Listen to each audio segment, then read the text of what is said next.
ውድ የቻናሌ ቤተሰቦች ዛሬ ደግሞ ለየት ባለና ፈገግ በሚያሰኝ ርዕስ መጥተናል። ብዙዎቻችን አረብ ሀገር ስንሄድ መጀመሪያ አካባቢ ቋንቋ አለመቻል የፈጠረብን መደናገርና የሰራናቸው ስህተቶች ዛሬ ላይ ሆነ ስናስባቸው በጣም ያስቁናል። ለዛሬ ጥቂቶችን መርጠን እናያለን። አይዋ ሁሉንም እሺ ማለት።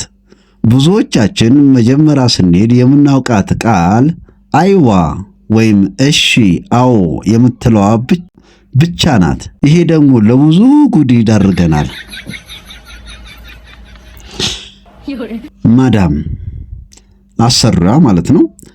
ዛሬ ቤቱን አጽድተሽ፣ ልብሶቹን ተኩሰሽ፣ ምሳ ሰርተሽ፣ እንግዶችን አስተናግደሽ፣ ረዥም ዝርዝር። የኛዋ ጉድ ደግሞ ሰራተኛዋ ምንም አልገባትም፣ ግን ፈገግ ብላ አይዋ ማዳም አይዋ። ማዳም ደግሞ እቃዎቹን በሙሉ ሰባብረሽ ደጅ ጣያቸው እሺ።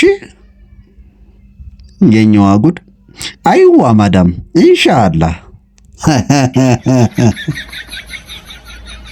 በኋላ ላይ ምን እንደምትሰራው አስቡት እንግዲህ።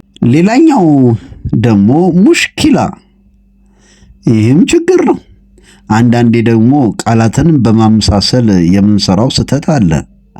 አንዲት እህታችን አሰሪዋ ነይ ተአሊ ስትላት ላ አይ በማለት ፋንታ በኢትዮጵያዊ ልምድ እሺ ለማለት ኢሺ ትላለች።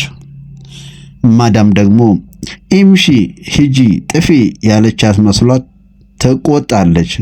ልጅቷ ግራ ገብቷት ምን ነው ስትል ማዳም ለምን ሂጂ አልሽኝ ብላ ጸብ ትጀምራለች። መግባባት ካልተቻለ ጸቡ በምልክት ቋንቋ ይቀጥላል። ሌላኛው የስም መመሳሰል።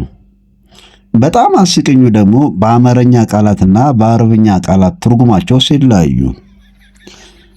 አንድ ሰራተኛ ቆይ ወይት ለማለት ስትሞክር አረብኛ ላይ ኮይስ ማለት ጥሩ ማለት ነው። ማዳም ምሳው እንዴት ነው? ሰራተኛዋ ቆይ እስከማቀርብልሽ ማለቷ ነው።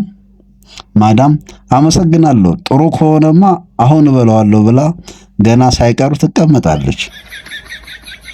እንግዲህ እነዚህ ጥቂቶቹ ናቸው። እናንተ መጀመሪያ አረብ ሀገር ስትሄዱ የገጠማችሁ የቋንቋ ስህተት ካለ በኮመንት አጋሩን።